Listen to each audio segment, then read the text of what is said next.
Let me start recording. Okay, so hi, welcome everyone. I want to introduce you to our amazing presenter, Bill Heller.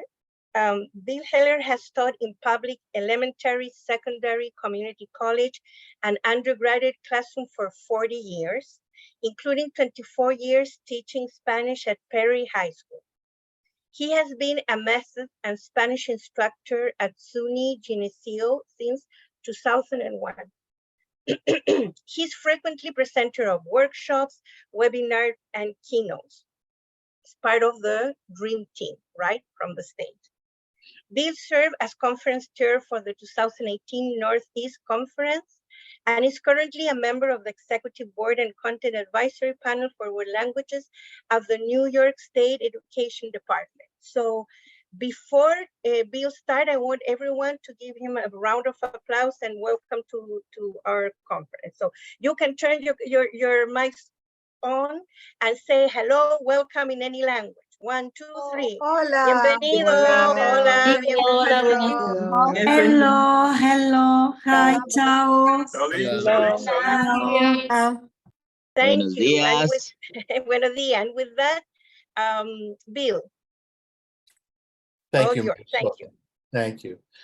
Well, I'm talking to you from my hotel room on Wall Street instead of at Baruch High School, but I'm glad to be with you today, at least virtually. So we've had to do a shift over the last 12 hours, 24 hours. So if you can keep your microphone muted most of the time, I will include these blue thought bubbles every now and then. And that means I just want you to think about something. You don't have to put anything in the chat or anything, just to think about it, and will allow some processing time for us to kind of catch up with all the stuff that is coming at you. There are a couple times I'll ask you to write in the chat box, especially with questions at the end of the presentation. And there are things that I have put for you, resources in a Google folder, and I'm putting the link in the chat right now for the Google folder. We won't be necessarily referring to those documents during the presentation, but I'll reference them and you'll have them afterwards. Also, following the presentation, I will put a PDF file of all the slides. So you'll have those for reference after if you like. So that PDF will be put in following the presentation when it's over. I have a tiny URL also to the same folder if it's easier for you to access with the NYC DOE 23 after the / on a tiny URL. So if you want to use that one, it's the same link, it'll get you to the same place, or to use this QR code, and I'll just leave it up for another few seconds if you want to grab it with your phone.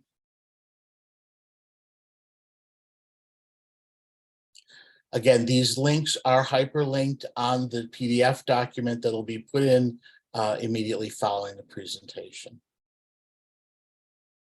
So I know this is a stressful time of year, particularly I know if you're elementary and you go till the 26th with kids, that's crazy. Regents Week was crazy, made June crazy enough for all the years I taught high school Spanish.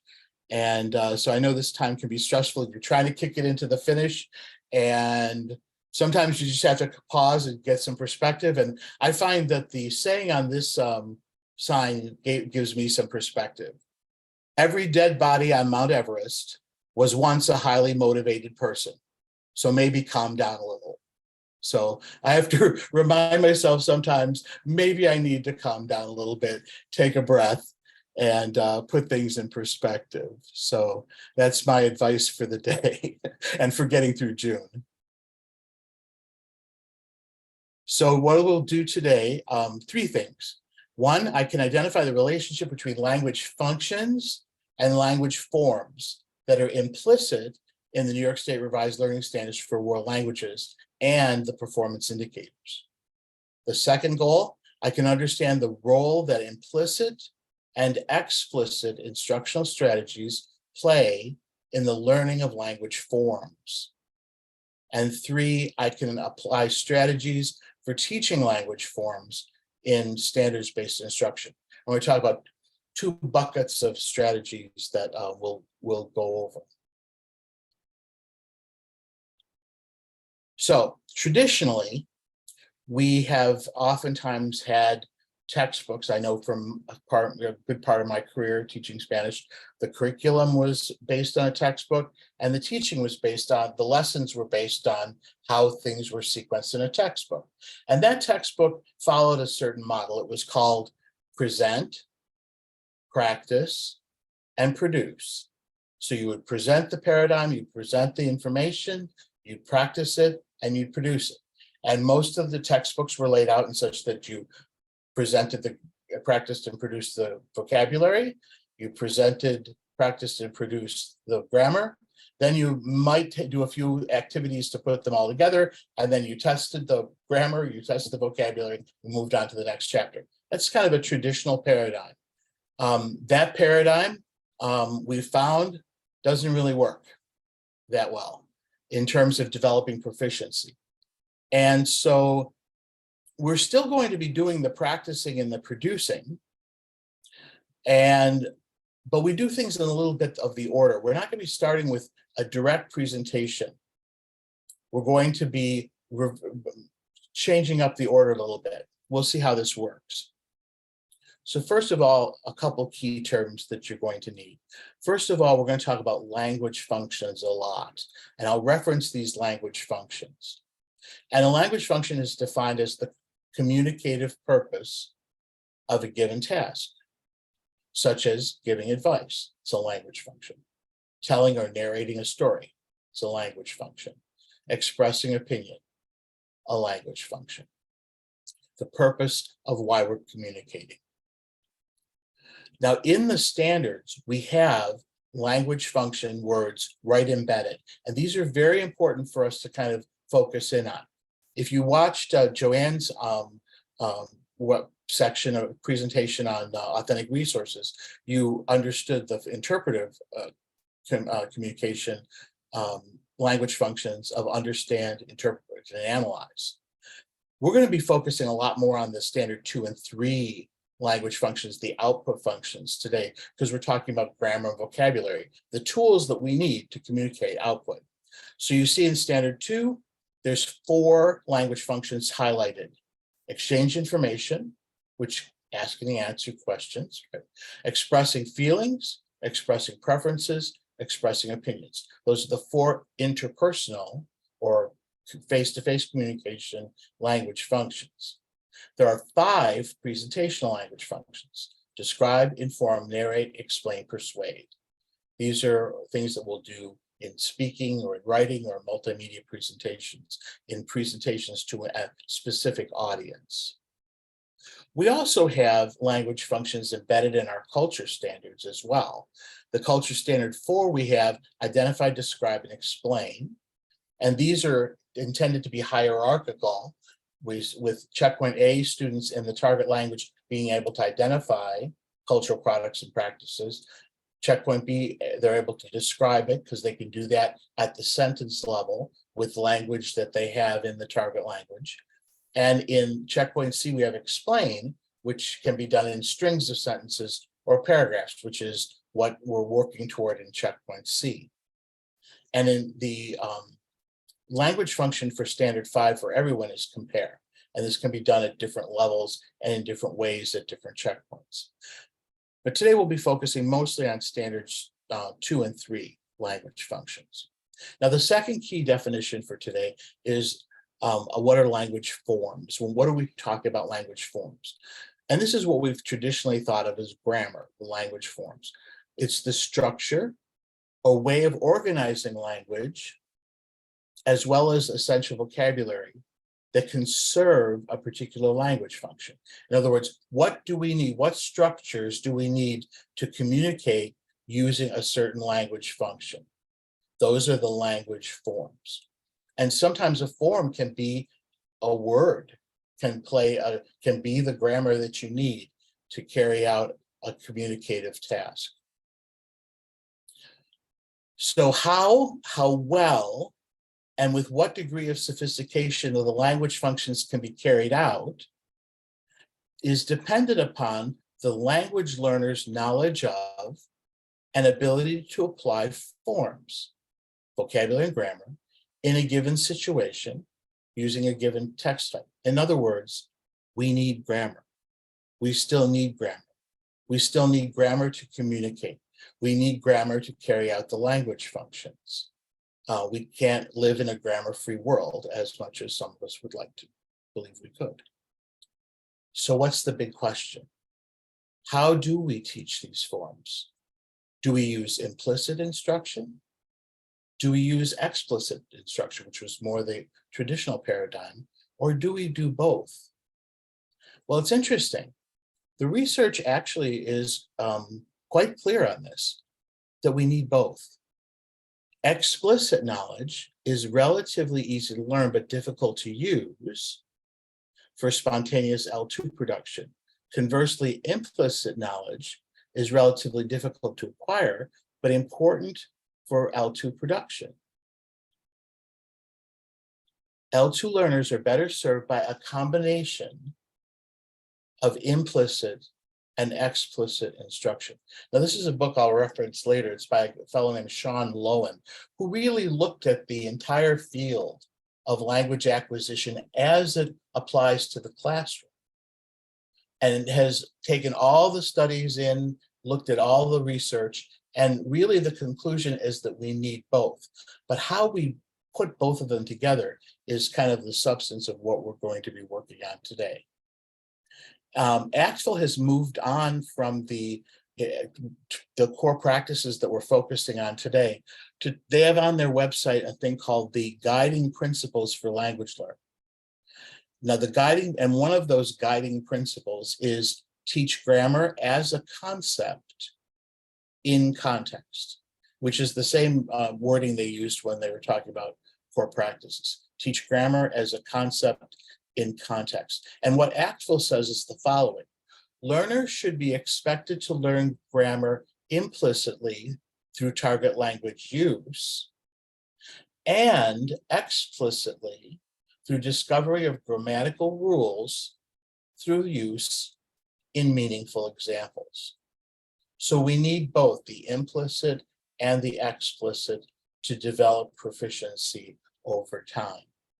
So what does that look like? This is what the book is called, Introduction to Instructed Second Language Acquisition. Now, instructed second language acquisition is kind of a subfield of the bigger field of language acquisition. Language acquisition includes things like, from birth, how we acquire language from birth and grow up in that kind of language development.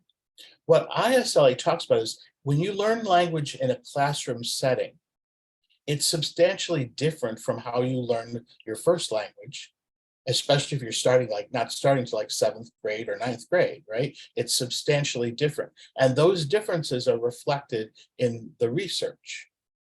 And so Lowen identifies a bunch of strategies from nearly completely meaning-focused strategies or implicit strategies, similar to how we learn our first language, to explicit strategies, which are useful in classroom instruction. And so we have both of those ends of the spectrum, and then we have a bunch in between. We have some strategies focus more on meaning. Some focus on form. In other words, how the meaning is conveyed through the form. In other words, how the form makes the meaning and makes the meaning more accurate or precise. And then a focus on forms, which is a focus on what are the endings, what are the particles, what do we need to form the language, the pieces that go together. And within that, there's a whole range of approaches, from comprehension-based approaches, which are implicit by their nature, other things, input enhancement, corrective feedback, input flood, consciousness raising, and then processing instruction, which we'll talk a little bit about today, the old present, practice, and produce paradigm, and then explicit metalinguistic instruction, which is like I'm teaching the charts. I'm teaching we're going in order. Amo, amas, amata, amamos, and so forth. So our new paradigm looks something like this. We start with input, we move to interaction, and then we move to output. So this is kind of the new paradigm for understanding how we do language, and where the grammar and vocabulary come in. Start with input, move to interaction. In other words, interact with that input, and then move to output.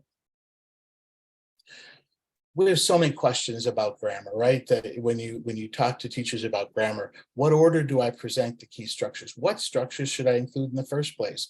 When do I introduce those structures? What level do they appear? Do we pick a structure because it appears in the book with the 3 on it because I'm in the level 3 class? Is that my reason for picking structures? What structures, how much do I introduce? Think for just a second. You don't have to put anything in the chat box or anything. Just think a minute. What are your questions? What questions do you ask when you ask yourself about grammar? And how do you answer these questions? How do you select them? Let's take a minute just to think about that, just to kind of establish the conversation in your head.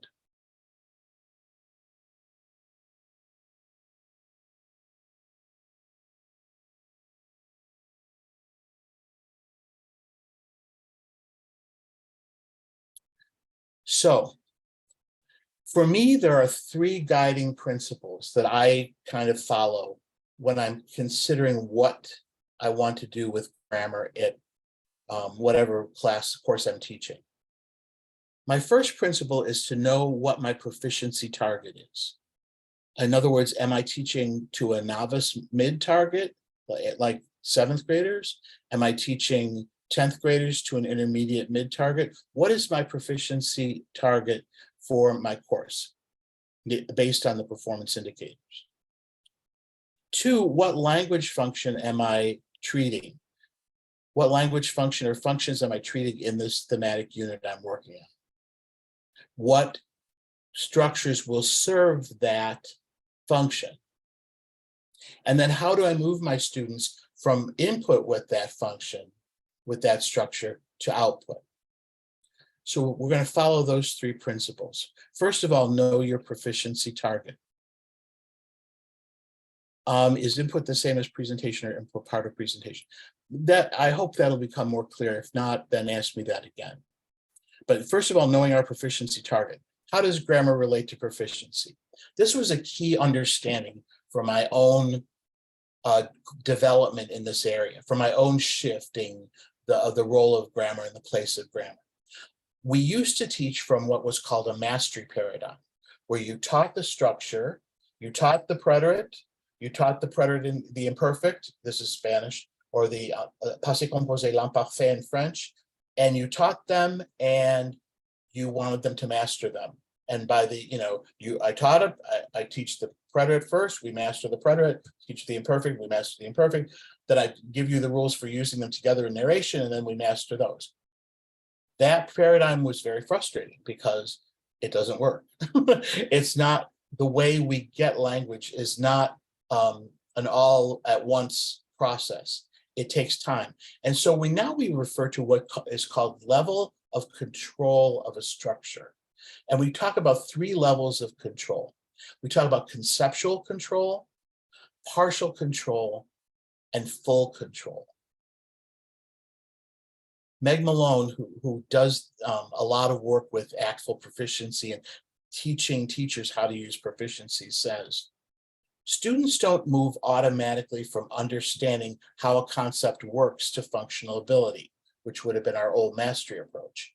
It takes time and repeated practice in a variety of contexts before students will internalize a concept and be able to produce it spontaneously. That automaticity that makes for fluent speaking, right? Over time, they will develop different degrees of control over the concept. We start out with a conceptual control, where you need to give the students a lot of scaffolding. You need to tell them this is the structure you need to use to carry out this language function. They won't do it independently on their own. That's conceptual control, but it is an amount of control. They use it when we're helping them use it. Partial control is we tell them to use it, and they'll say, oh yeah, I remember that one. They start using it and they'll make some mistakes, and you give them some scaffolding, and they'll fall down on the exceptions, and you give them those. And that's that next stage. And then full control is they can do it by themselves. They know to use the structure to carry out that function, and then they can use it independently. That takes time.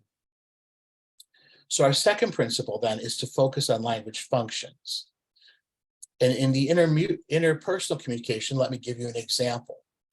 So let me take the function right out of the standard 2, exchange information. It's the first of those 4 language functions for standard 2. What does that look like at checkpoint A? How do they carry out that language function at checkpoint A? Well, in checkpoint A, we equip them with a lot of memorized chunks of language. So you're gonna ask them, how old are you? I'm 13 years old. They're gonna memorize that question. They're gonna memorize that answer. That's how novices work. That's their stock in trade. These automatic chunks of language that we give them. Single word questions. Where, when, why? They'll have partial control of that in checkpoint A. You'll still have to remind them, because oftentimes in many languages, the question words are confusing because they all look alike. Question formation, word order and stuff like that, they're going to have a conceptual understanding, but they're not going to do it necessarily by themselves in the right way. They're going to rely on whatever their first language is and kind of default to that in terms of word order for questions.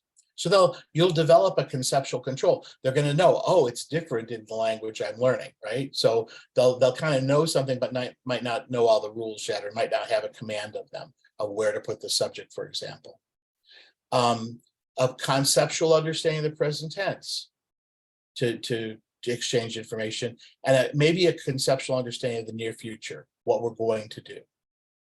By checkpoint B, we use these same structures because it's the same language function. We're going to use the same structures, only we're going to push for a more control. They're going to have more control at checkpoint B. They'll be able to do question formation, but hopefully by the end of checkpoint B, intermediate mid. They'll have more toward full control of the present tense. If you intermediate mid, they should have control. They should know when to use the present tense and be able to comfortably use it. Near future shouldn't be a problem.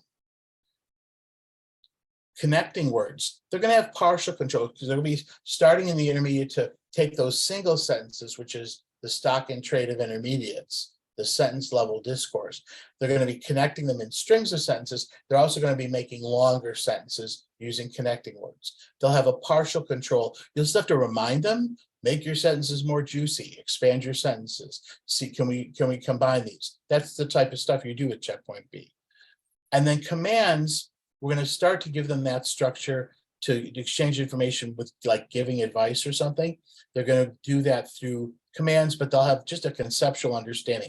Checkpoint B students, you're still going to have to tell them you need to use a command here when you're giving advice. You're going to have to remind them, and you're going to have to remind them what the changes are that they have to make to do that.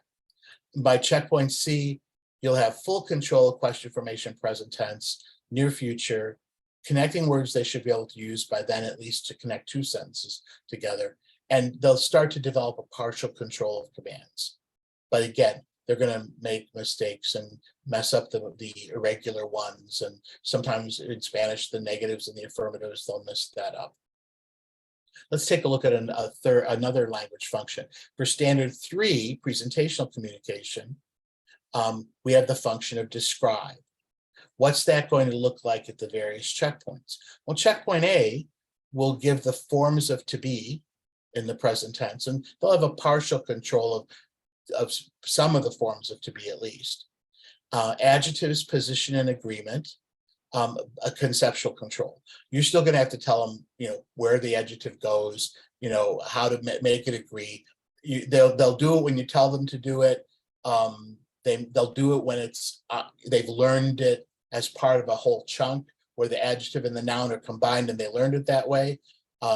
You know, like ojos azules, they don't have to think about it. They just know that as a chunk of language. In checkpoint B, we're going to have the present of to be, and they'll have that pretty easily. The adjectives of position and agreement, still you're going to have to remind them, right? Partial control of that. They're still going to make mistakes. They'll still need reminders to agree. And you'll start to introduce the imperfect to describe people and places in the past, but they'll have just a conceptual understanding of that. And again, by checkpoint C, you move into the full control of the structures in the present, more full control. They'll still make minor errors, but they know to do it, and they'll do it more automatically. And then the imperfect, they'll have some partial control of that. They won't have full control of the imperfect by the until you're advanced low, which is beyond even the seal of biliteracy. That's more of an undergraduate major. My undergraduate majors at Geneseo, they're shooting for advanced low in a language that they is not a home language for them. We also talk about, we're always pushing that the idea of control implies that we always kind of are, we're looking to the next level. We're pushing them to that next level. We're always looking for the next concept to introduce. So again, this is Meg Malone. Instructors need to target language instruction across two ranges. Broadening the learner's performance at their current range, which builds that automaticity, that ability to do it on the fly, that unconscious level that we can function in, and working to develop some abilities at the next higher range, to develop that conceptual understanding, and then the partial understanding for the next levels. She calls this, Meg Malone calls this, the idea of comfort and stretch. We're working in the comfort level when we're building their automaticity, we're giving them practice using the structures in a variety of contexts, and stretch is when we're pushing to that next level. So what does that look like? So say for checkpoint A, what might comfort and stretch look like? So our target is novice high. So comfort for them is going to be basic words, saying words to answer questions, using the memorized expressions that they've acquired, and then answering basic questions, again, with a word or two words or a memorized phrase. Partial stretch for them, where we're trying to push for some control, we're trying to push them into the present tense. We're trying to push them into noun adjective agreement. And we're allowing them to do that in very highly structured tasks and telling them that they need to do that. And then asking questions. We're trying to get that, because that's what they need to become intermediates. So that's what we're working for partial control. We're pushing them toward that. They don't have it yet. We're pushing them toward that. And then the coming attractions conjugated for in Spanish, French, and some other language, and German, conjugated verb plus infinitive, or modal verbs in German, reflexive verbs. We give them the conceptual foundation, but we really don't go in a whole lot of depth there. And the simple future and simple past, they'll see things in isolation. They may understand it when they see it, but they're not going to produce that. That's conceptual control, but we're laying the foundation for what's next. So we call that the coming attractions, right? Checkpoint B, again, comfort, full control of the present tense. By the end of checkpoint B, they should have pretty full control of the present tense. Noun adjective agreement, it should be comfortable. Again, they're going to make mistakes. Asking questions, that's a hallmark of intermediates. Intermediates, by intermediate, you should be able to ask questions. That's a characteristic of intermediates. Stretch for them, conjugated verb plus infinitive still, reflexive verbs, near future, recent past. They're going to be able to do it. Sometimes you have to tell them they need to do it. And then the coming attractions, you're building concept for command forms, object pronouns, simple past imperfect, narration and description. Because they get more control as they move toward advanced levels of proficiency. And by checkpoint C, they're going to be comfortable in the present tense, non-adjective agreement, all those things that once were conceptual for them, right? Now they're under their belt. And then Stretch becomes command forms, object pronouns. You still have to remind them they're still going to make mistakes. Simple past, imperfect. They have control. They have some control. They can use it. They don't have complete control yet. That's a hallmark of advanced though. And then you're starting to give coming attractions, subjunctive things again in very highly structured situations where you tell them to use the subjunctive here. We're using impersonal expressions only, whatever. Conditional, expressing and defending opinions, hypotheticals. These are almost setting the stage for superior level communication. But we just set the stage and give them very structured situations in which to carry out these language functions. So then our principle 3 is then to move from input to output. And how do we do this? So one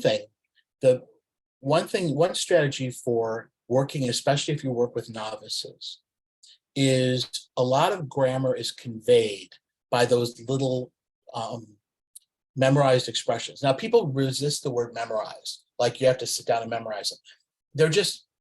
They're not, that's a word that the definitions of proficiency and the ACTFL proficiency guidelines uses, but they're really just acquired in chunks. Sometimes they're called formulaic language, functional chunks, lexical phrases, even fabricated language. So like in Spanish, it's I have to, tengo que. French, je dois. They just get that little chunk and they know what it means. Now I refer to these chunks as like Legos.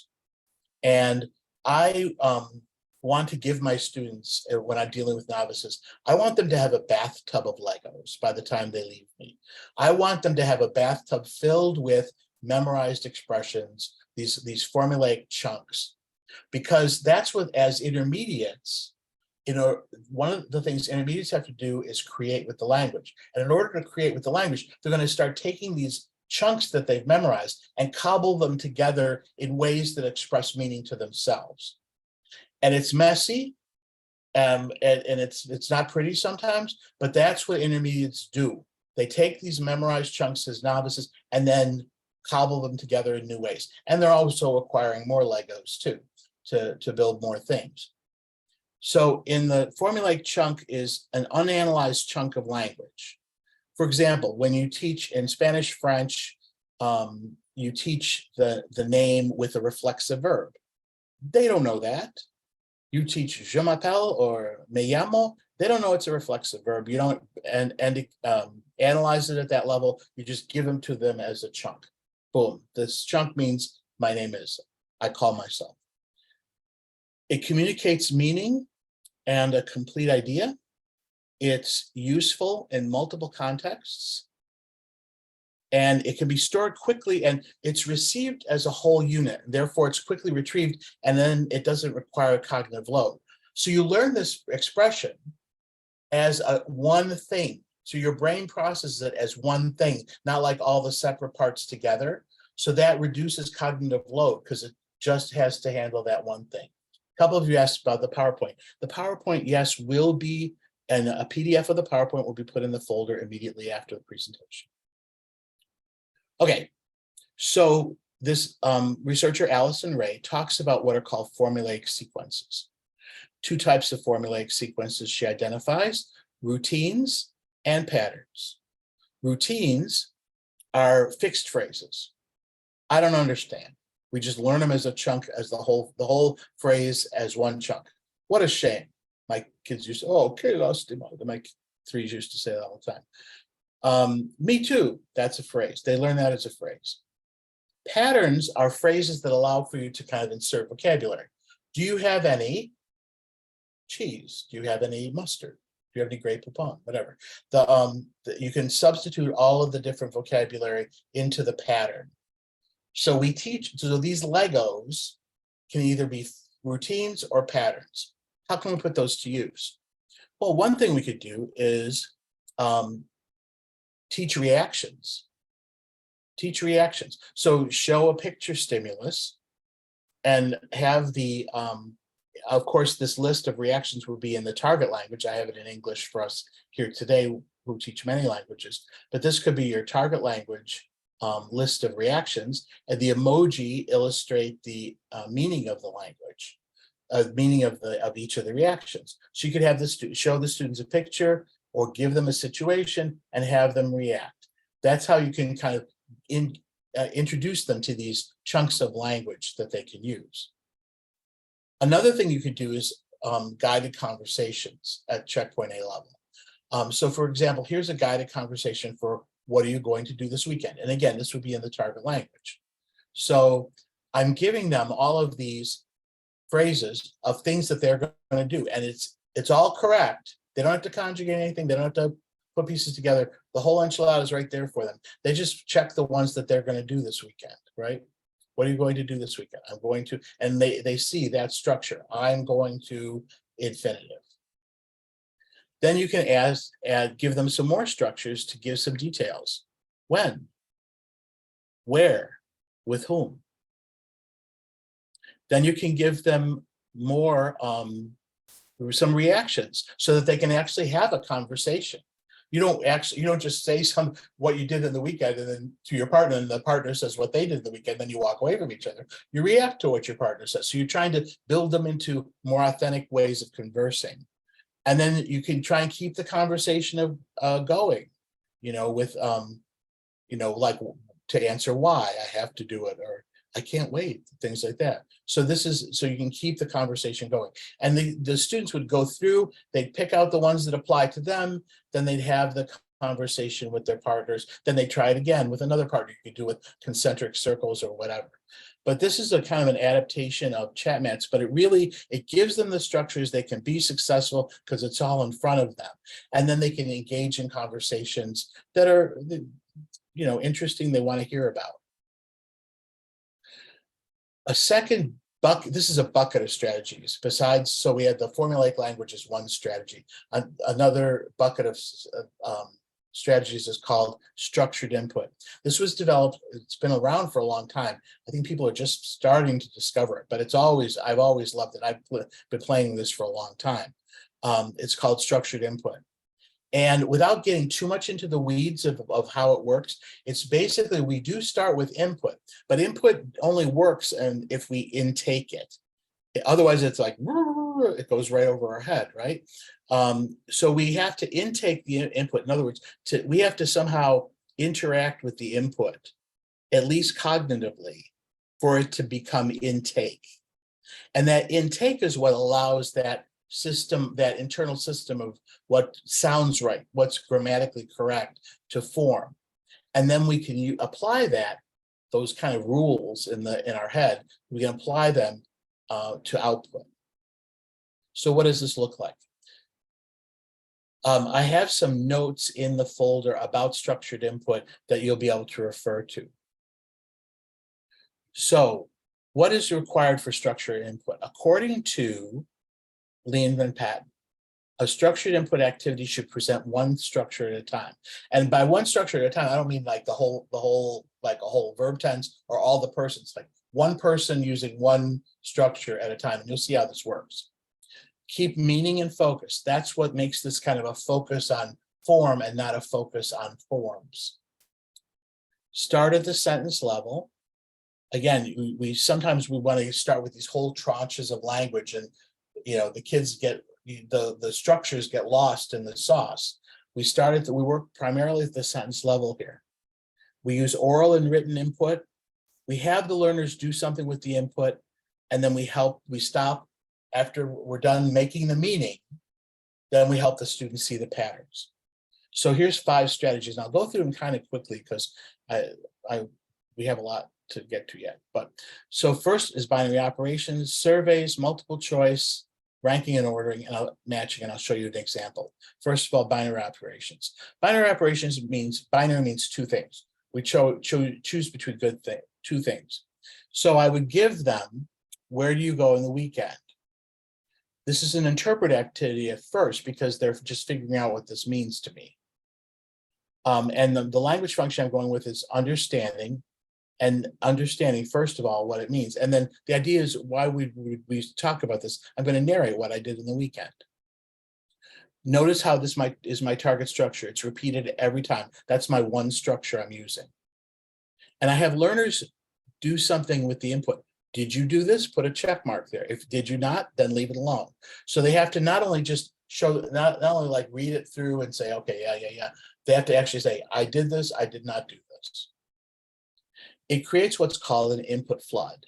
And that's one of the ways we can start building that automaticity. And notice how the learners don't have to manipulate a verb. It's all there, it's already for them. And they're using it correctly, they're hearing it correctly, they're seeing it correctly, they're using it. So then the second act, once they do that, then you can engage them in the interpersonal. Then you can have them use that information to have a conversation. So you can give some scaffolding, either project this on a slide, again, in the target language, some reactions so that they can make an authentic conversation out of it. And then they can extend the conversation, asking with whom, so that they can take the little sentences that they just analyzed and selected from, and then expand them and make them a little juicier. Where did you go on the weekend? Who did you go with?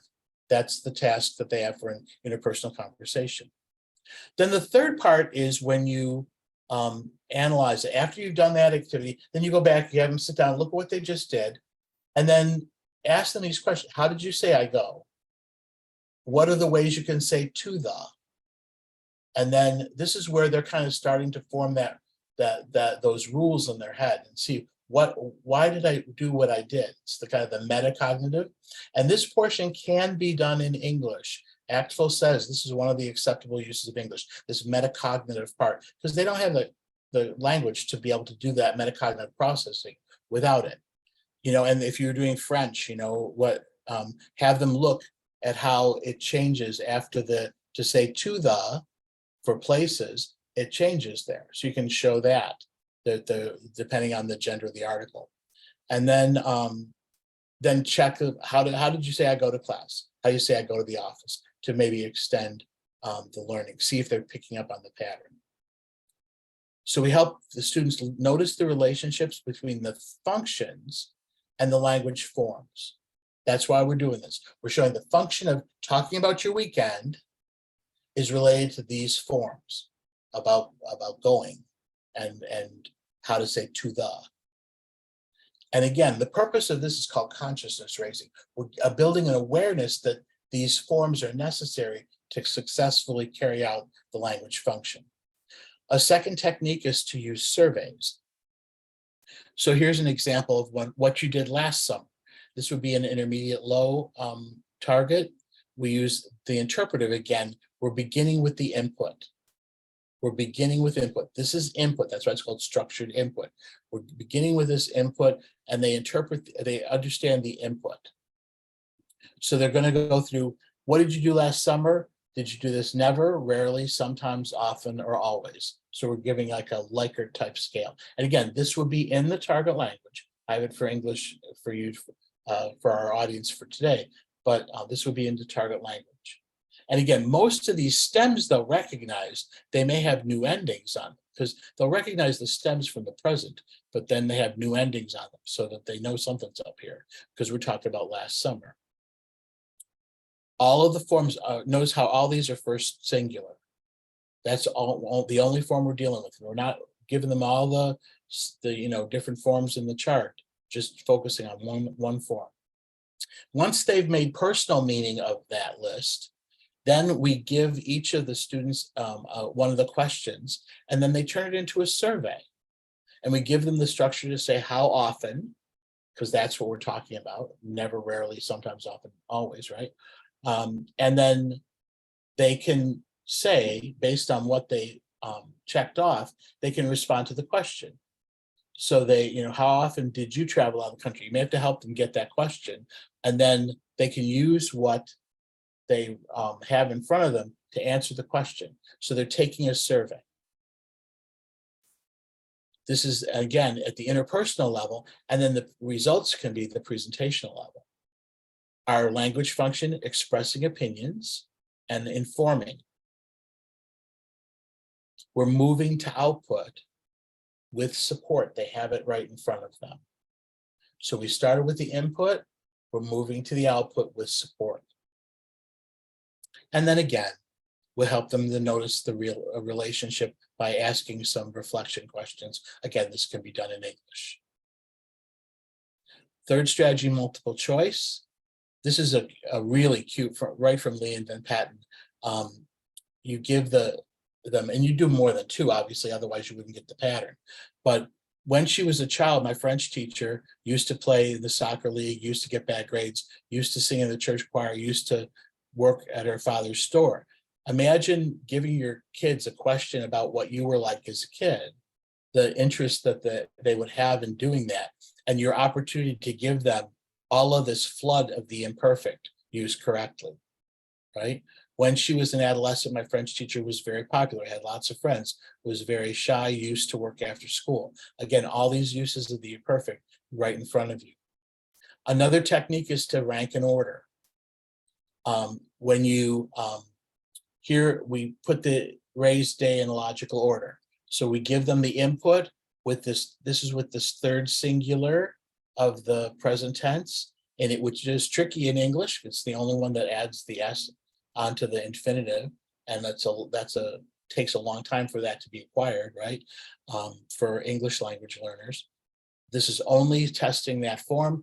They have to focus on the meaning in order to be able to put a logical form to it. Then they can compare with a partner and discuss if they agree or not. Again, our function here is narrating what someone's day is like in the present tense. And another technique is matching. Again, good old matching, but again, third person singular. Every form has third person singular. This substitutes in the personal pronoun for the names, and they have to match them to make them logic. Again, we're focusing on meaning, focus on understanding. So now, what does this look like if we put it all together? What does this input, interaction, output paradigm look like? So here's a lesson sequence from a unit on problems. So this is a checkpoint B level, Spanish 2. My thematic context is called problems, in Spanish, problemas. The key language function I'm shooting for here is asking for and giving advice. We all need to ask for advice in certain circumstances, and sometimes we're called to give advice. And so the target structure I'm focusing on, again, giving a conceptual understanding at this level, is familiar commands. And we all know that in Spanish, familiar commands, if you're a Spanish teacher, is like a whole ceremony all unto itself. It's different from the negatives and the affirmatives. What a mess. And our control level, we're wanting here at level 2, conceptual. We're just trying to give them a lot of scaffolding to be able to use the commands for the sole purpose of giving advice, asking for and giving advice. So in standard 1, our interpretive is, I'm sorry about that, I'm just skip this slide. Okay, so we're going to activate prior knowledge. We're going to start by activating prior knowledge. And we're going to try and develop some additional background knowledge. So we're going to establish our unit context. So we're going to see what do you already know? What some of the things that we already know, some of the words we already know, and what are some things we're going to need if we're talking about advice. So I might give a kind of a graphic organizer.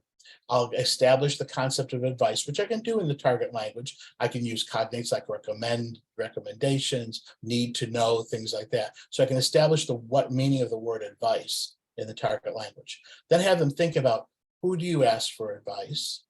What advice do you ask people for? You want advice about school, advice about relationships, advice about healthy living habits. What do you ask advice about? What do you ask? What advice do people ask you for? And think about those, and then you can start to get vocabulary that they already know in the air, so that they know they have some stuff to work with that they already know.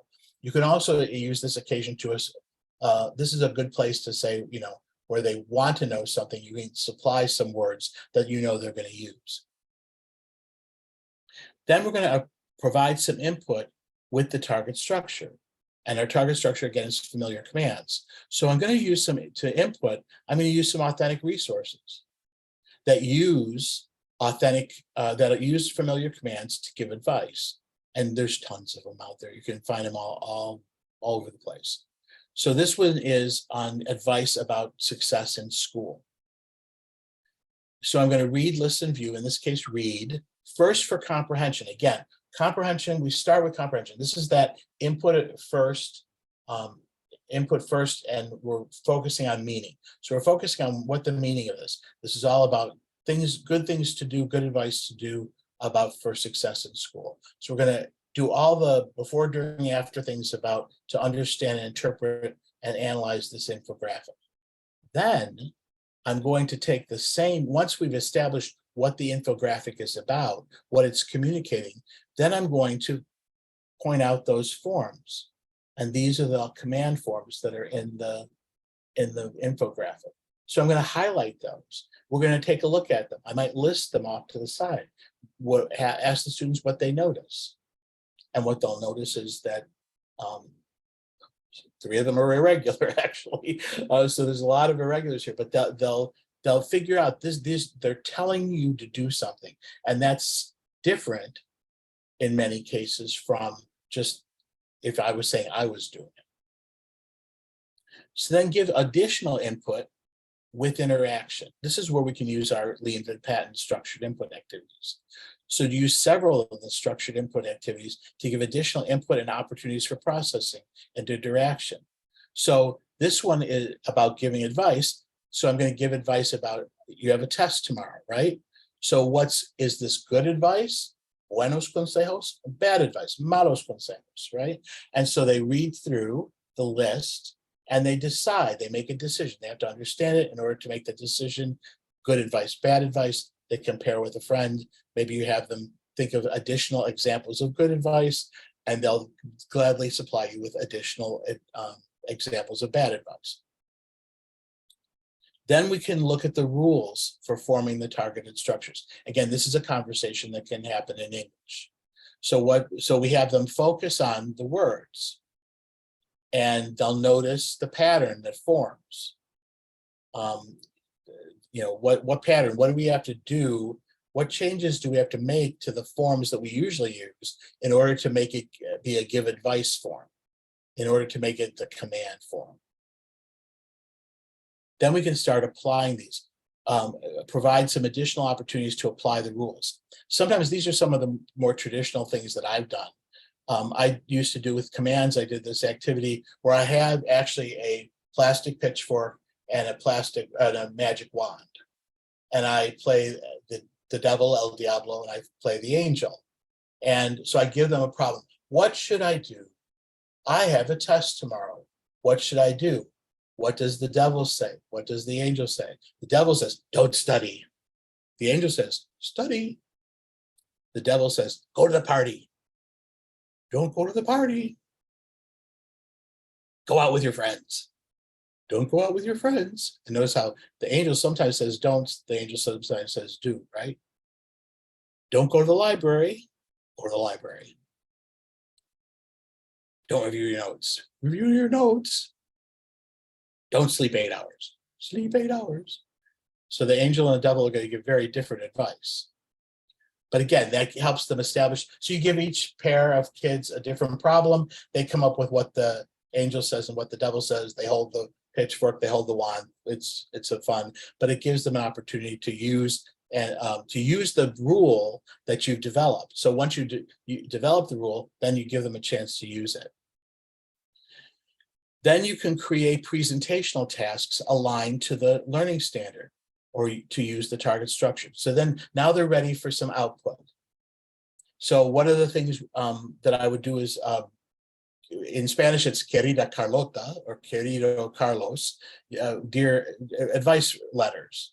So to a blog or a TikTok personality gives advice, you want to write them a message to ask for advice. So you have them write letters asking for advice. Then you switch the letters, give them each a different letter. Then they respond and give advice under the persona of querido Carlos or querida Carlota. And that's an output. And then you have to remind them, use the task. They have all the things that they've done previously. They can use as references. and then they're applying the structure. So this is how you start from the input, you move toward the interaction, and then you move toward the output. Now think about, what are some other presentational tasks you might do where the students had to give advice?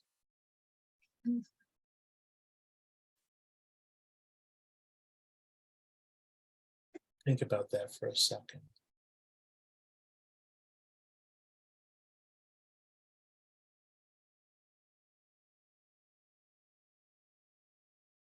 What about the verb charts? I love this. I don't know if you can see the graphic. This is in French. It was during the lockdown. Je reste chez moi, tu restes chez toi, il reste chez lui. So sometimes they do conjugate, right? Elle reste chez elle, et la vie reviendra belle.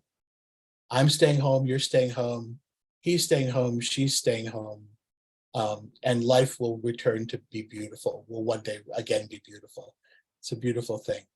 Okay, so how do I use verb charts? This Sarah Cottrell does Music Cuentos. It may be a blog you're familiar with. So she recommends these orders. She had the problem with verb charts. So she said, make sure that the kids see the verbs in multiple contexts. Then they use the verbs in the type of activities we've talked about today. And then you can use the chart to kind of make a graphic organizer to correlate the knowledge. So, but instead of starting with the chart like we did in practice and present, practice and perform, we do it at the end as a culminating thing, as a consolidating our knowledge, putting it all together, and then using it as a reference.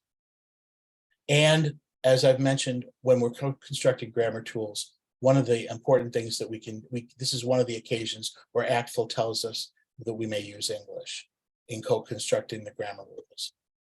So today we've gone through identifying the role of language functions and forms, articulating the standards and checkpoint proficiency targets, apply strategies for teaching language forms and standards-based instruction, and understanding the roles that implicit and explicit structure strategies play in the learning of language forms. So if we have just a minute or two left before it's time to go to lunch. So if you have a question or two you want to put in the chat box, I'm happy to address them. And I'll stick around after if anyone's interested as well. Bill, thank you very much. Thank you so much. Very short information for everyone. Please put your comments in the Padlet that we have created. Number one, we are going to say goodbye to Bill as in a good way, but I'm just giving like little information for you.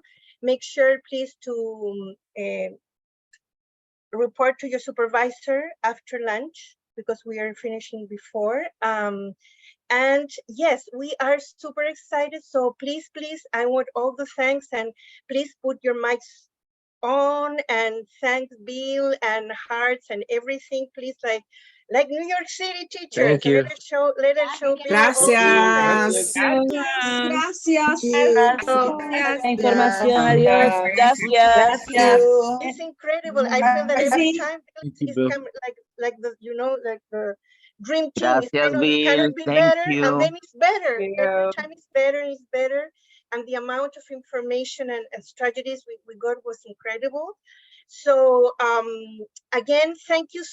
First of all, thank you. We are going to close Tennessee, and then if anybody wants to stay, you can absolutely stay, but I just want to close for the time. So again, thank you so much for being so flexible, everyone. Thank you, all the presenters like Kate, I see people there, Jasmine, that had an incredible presentation, and they couldn't present it today, but we will have them in hopefully in January. Thank you so much, Bill, Joanne, and all the presenters from that went with Jill also for modifying this last minute because this was in person. So that was incredible. It has been like, Odisea, but we made it.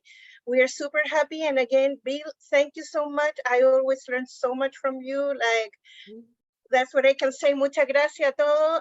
And So again, we are finishing now. Please do the Sorry, Padlet. Marisol, I have a question. Yeah, immediately. Let me finish, please. Okay. Let me finish. So please finish the Padlet, and then if you have questions, no problem. But I just want to finish. So I just please do the Padlet. We want to give you one of we have a lot of these anti-racist books for you. So please do the Padlet, and thank you very much again. And now, Bill, if people want to ask you questions or you want to ask to me, the floor is open, and the others can leave. And again, at 1:15, please, the rest of the time report to your supervisors. Okay, thank you very much. Yes, questions? We're going to send you all the information. We're going to send you all the PowerPoints. We're going to send you everything in a follow-up email with Jill Candy. Probably will send it. So don't worry about that. Everything will get to you. But so any question, specific question or question for Bill? Yes, I have a question for Bill. How I can I put the- use? Yes. Just a second. I put the PDF of the slides is already in the link. I just put it in the chat box. So there, it's there for you to reference. Okay, hit me with your question. Yes, Bill, how can I use all this strategy in a class that I have different level of the target?